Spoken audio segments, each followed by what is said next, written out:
नमस्कार दोस्तों, स्वागत है आपका हमारे YouTube चैनल वीटू नर्सिंग पे। और आप सभी को एक नए अपडेट के साथ, हालांकि इसमें नया तो कुछ भी नहीं है। अगर आप हमारे रेगुलर लिसनर हैं, आप हमारे रेगुलर सब्सक्राइबर हैं, तो आपको बिहार सीएचओ के बारे में हमने कई बार पिछले 2-3 वीडियो में हमने आपको बिहार सीएचओ का करंट स्टेटस क्या है वो हमने आपको बताया है।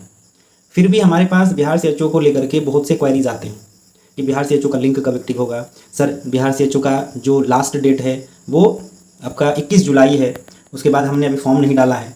किसी ने तो यहाँ तक कहा कि सर हमारे फ्रेंड ने तो ऑनलाइन भी कर दिया है, हम कहाँ करें, लिंक नहीं है। तो हमने कहा भाई उनसे मांग लो, आप जो कह रहा है कि हमने कर दिया है।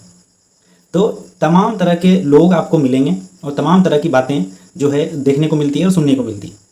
इतना बड़ा ग्रुप है तो कहीं ना कहीं से भटके हुए लोग पहुँच ही जाते हैं, सर बिहार सीएचओ का क्या हुआ। ठीक है, तो हम ऐसे चाह नहीं रहे थे, क्योंकि एक ही बात को आप क्या बताओगे, कितनी बार बताओगे। लेकिन फिर भी कई प्रकार के प्रश्न आने के बाद जो है लगता है कि नहीं, एक बार हम अपडेट दे देते हैं। ठीक है, तो फिलहाल इसमें कुछ नया अपडेट नहीं है। जो आप अगर पिछला वीडियो मेरा आपने देखा होगा तो हमने उसमें क्लियर कर दिया था कि इस तरह की बातें है सामने। जब तक वो बातें क्लियर नहीं होती है तब तक आपको इंतजार ही करना पड़ेगा। बस उससे हम एक ही बात कहेंगे कि बिहार सीएचओ कैंसिल नहीं हुआ है। ठीक है, बिहार सीएचओ अगर 4500 की बात करें तो ये कैंसिल नहीं हुआ है, यह सिर्फ होल्ड है। यानी कि इसे अभी होल्ड रखा गया है। क्या कारण से होल्ड रखा गया है हम आपको आगे वीडियो में बताएंगे। ठीक है, और आपको पता है शिक्षा विभाग ने एक बेहतरीन काम किया है। आरक्षण पॉलिसी को रहते हुए भी, होल्ड पे रहने के बाद भी वो उन्होंने कुछ ऐसे डिसीजंस लिए हैं जो कि स्वास्थ्य विभाग को भी लेना चाहिए। तो क्या कुछ बात है, हम आपको इस वीडियो में विस्तृत जानकारी देने का प्रयास करेंगे। आपसे रिक्वेस्ट है कि वीडियो को लास्ट तक जरूर देखिएगा, ताकि आपको बिहार सीएचओ से रिलेटेड जो भी प्रश्न आपके माइंड में आता है तो वापस आपको नहीं आएगा। ठीक है, हम इस वीडियो में आपको बिल्कुल क्लियर कर देंगे। तो आपको पता होगा कि बिहार में जो 75% आरक्षण देने की बात कहा गया था उसे पटना हाईकोर्ट के द्वारा रद्द कर दिया गया। ठीक है, यानी कि पहले जो 50% के आरक्षण थे उसे ही लागू करने के लिए सरकार को निर्देश दिया है। लेकिन इसमें इंटरेस्टिंग क्या रहा कि बिहार सरकार सुप्रीम कोर्ट पहुंच गई। सुप्रीम कोर्ट यानी कि सबसे बड़े अदालत में जाकर के उन्होंने एक पिटीशन लगाया कि हमने लोगों को हित के लिए, जो बिहार के लोग हैं, जो बिहार के निवासी हैं, उसके हित के लिए हमने आरक्षण को बढ़ाया था, ताकि बिहार के लोगों को इसकी सुविधा मिल सके। क्योंकि आपको पता है बिहार में इंडस्ट्रीज़ नहीं है, जिसके कारण लोग मोस्टली गवर्नमेंट जॉब पे आश्रित है। जिसके कारण सरकार का यही एक मंशा था कि ज़्यादा से ज़्यादा संख्या में बिहार के लोग बिहार के सरकारी नौकरी में लगे। जिसके कारण आपने देखा होगा जातिगत जनगणना हुआ था, और जातिगत जनगणना के आधार पे जो आरक्षण का दायरा था वो बढ़ा करके 75% कर दिया गया था। ठीक है, तो इस मामले में अब बिहार सरकार जो है सुप्रीम कोर्ट गई है। तो सुप्रीम कोर्ट से किसी भी प्रकार का अभी हम वीडियो बना रहे हैं, अभी तक किसी प्रकार का कोई डायरेक्शन नहीं मिला है, जिसके कारण से आपको सीएचओ का लिंक ना ही एक्टिव हो रहा है, ना ही कैंसिलेशन का कोई नोटिस आ रहा है। ठीक है, नोटिस नहीं आएगा जब तक कि सुप्रीम कोर्ट से गवर्नमेंट को किसी प्रकार का कोई डायरेक्शन नहीं मिल जाता। इसमें दो चीज़ें हो सकती है।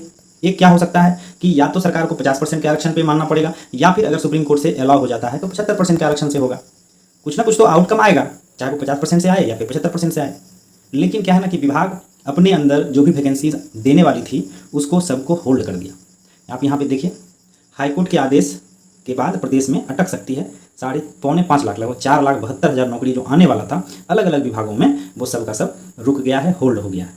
बस यही कारण था। आप कारण को समझ लिए क्या कारण है, इसीलिए आपको लिंक देखने को नहीं मिल रहा है। ठीक है, अब इससे जुड़ी एक और बात हम आपको बता दें कि इसमें क्या अपडेट था कि देखिए 3 जुलाई को, ये 2 जुलाई का है एक्चुअली, और ट्यूसडे था उस दिन, है ना, ये ट्यूसडे का है, जब बिहार सरकार सुप्रीम कोर्ट में याचिका लगाया था। और उस न्यूज़ में कहा गया था कि विदिन 2 वीक, यानी अगर हम 3 जुलाई से बात करें तो 2 वीक होता है, लगभग 17-18 जुलाई का समय उनको दिया हुआ था। अब यहाँ पे देख लीजिए ना, government would likely to come up for hearing in the Supreme Court within week 2, यानी कि 1 से 2 सप्ताह में जो है हियरिंग करवाया जाएगा। लेकिन अभी तक किसी प्रकार का कोई अपडेट इससे रिलेटेड नहीं मिला है। कुछ लोग हमको लिंक भेजे थे कि सुप्रीम कोर्ट में बिहार सरकार को जो है झटका लगा है, तो वो जो न्यूज़ आप देख रहे होंगे वो दूसरा मैटर है उसका। उसमें क्या था, कुछ ऐसी जातियाँ थी जो कि ईबीसी में थी पहले, उसे एससी में डाल दिया गया था, जिसके कारण सुप्रीम कोर्ट उसको रद्द कर दिया। तो ये दूसरा मैटर है ना। और ये जो मैटर पे जिसपे की वैकेंसी रुकी हुई है, यह जो है आपका रिजर्वेशन पॉलिसी को लेकर के है। ठीक है, बात को समझ गए। अब यहाँ पे देखिए इंटरेस्टिंग क्या रहा कि अभी शिक्षा विभाग के द्वारा यहाँ पे देखिए बिहार में शिक्षक भर्ती 3.0 यानी कि TRE 3 में, ठीक है, उसका एग्ज़ाम जो है अभी होने वाला है। और उस एग्ज़ाम में बीपीएससी की तरफ से क्या कहा गया है कि हम सिर्फ अभी एग्ज़ाम ले लेंगे। ठीक है, जो कि आपको पता है कि यह लीक हुआ था क्वेश्चन बीपीएससी का, शिक्षक भर्ती का। लीक होने के बाद इसको री एग्ज़ाम करवाया जा रहा है, तो इसमें नए रोस्टर पे ही इसका भी होना है। तो बीपीएससी ने क्लियर किया है कि हम आपका एग्जाम ले लेते हैं, लेकिन रिजल्ट हम तभी देंगे जब आरक्षण के मामलों में, यहाँ पे देखिए, रिजल्ट हम तभी देंगे जब आरक्षण के मामलों में राज्य सरकार सुप्रीम कोर्ट के फैसले के आधार पर जो निर्देश देगी उस हिसाब से परीक्षा का परिणाम जारी किया जाएगा। यानी कि अगर सरकार कहेगी कि नहीं 50% पे ही किया जाए तो 50% के अनुसार रिजल्ट दिया जाएगा, अगर 75% के लिए कहा जाएगा तो 75% के रूप में रिजल्ट दिया जाएगा, है ना। तो फिलहाल क्या करेगा, शिक्षा विभाग की एग्जाम ले लेगा। ठीक है, अब यहाँ पे देख लीजिए क्या लिखा है, यह सुप्रीम कोर्ट के फैसले और उस पर राज्य सरकार के निर्देश पर निर्देश निर्भर करेगा। सुप्रीम कोर्ट से जो भी डायरेक्शन मिलेगा उसके आधार पर राज्य सरकार जब निर्देशित करेगा विभाग को कि आपको इस तरह से भर्ती को पूरा करना है, उस हिसाब से कोई भी विभाग हो, चाहे वो शिक्षा विभाग हो या स्वास्थ्य विभाग हो या कोई भी विभाग हो, उस रोस्टर को फॉलो करेगी। फिलहाल सारे विभाग के जो रोस्टर हैं वो बिल्कुल थम गया है। ठीक है, आप यहाँ पे देख लीजिए, बीपीएससी के अध्यक्ष रवि मनुभाई परमार ने कहा है कि यह 65% आरक्षण का मामला इस वक्त सुप्रीम कोर्ट में लंबित है। कोर्ट से निर्णय आने के बाद बिहार सरकार का जो निर्देश आयोग को प्राप्त होगा उसी अनुसार रिजल्ट का प्रकाशन किया जाएगा।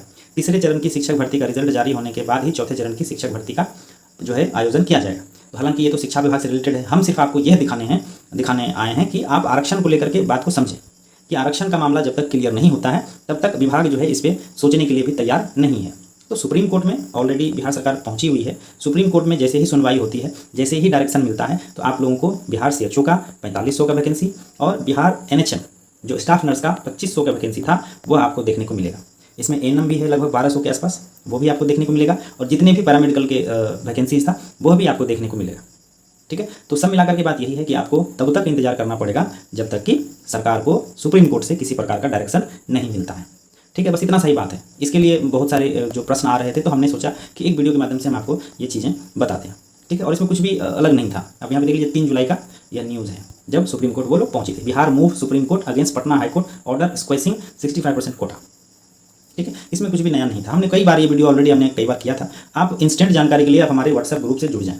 ठीक है, हम इसका डिस्क्रिप्शन में लिंक दे देंगे, आप वहाँ से आप हमारे ग्रुप में जुड़ें, और हमारे ग्रुप में आपको इंस्टेंट जानकारी किसी भी विभाग की तरफ से, जो स्वास्थ्य विभाग की तरफ से मिलती है, वो आपको दी जाती है। ठीक है, फिलहाल इस वीडियो में ऐसा कुछ भी नहीं है। अगर आपको फिर भी डाउट है बिहार सीएचओ को लेकर के तो आप हमें कमेंट कर सकते हैं, हम आपका कमेंट का जवाब देने का प्रयास करेंगे। और एक और हमारी तरफ से एक सूचना है आपको कि अगर आप बिहार प्रतियोगिता परीक्षा, नर्सिंग प्रतियोगिता परीक्षा, मान लेते हैं आप नर्सिंग कॉम्पिटिटिव एग्जाम का तैयारी करना चाहते हैं, तो उसके लिए बुक्स अवेलेबल है। बुक्स के लिए आप हमें दिए गए नंबर पर संपर्क करें और आप हमें सैम्पल पीडीएफ ले सकते हैं हमसे। सैम्पल पीडीएफ देखने के बाद आप हमें हमारे माध्यम से V2 नर्सिंग के माध्यम से बुक को ऑर्डर कर सकते हैं। ठीक है दोस्तों, बाकी ये वीडियो आपको कैसा लगा हमें जरूर कमेंट करके बताइएगा। अगर इससे आपको जानकारी मिली है तो आप जरूर अपने दोस्तों को शेयर करें ताकि उन्हें भी यह जानकारी प्राप्त हो सके। चैनल पे आए हैं तो चैनल को जरूर सब्सक्राइब कर लें। आपको नर्सिंग जगत की सारी घटनाएं, सारी जानकारी बहुत ही तरीके से, आसान भाषा में और सही पहुँचाई जाएगी। ठीक है दोस्तों, थैंक यू, धन्यवाद।